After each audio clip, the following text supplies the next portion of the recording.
Hey everyone, welcome back to our channel. Today I'm going to show you how to download and install CapCut into your Windows operating system for free. What you can do, just simply go for your favorite browser and going to search over here called CapCut.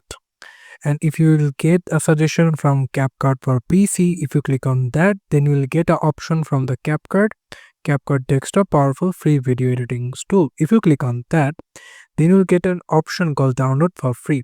If you click on Download for Free, after a short time the download will be started and you can see the download is completed. And now if you click on it 2 times, minimize the browser, there will be a permission and then click yes. After that, you can simply change the location.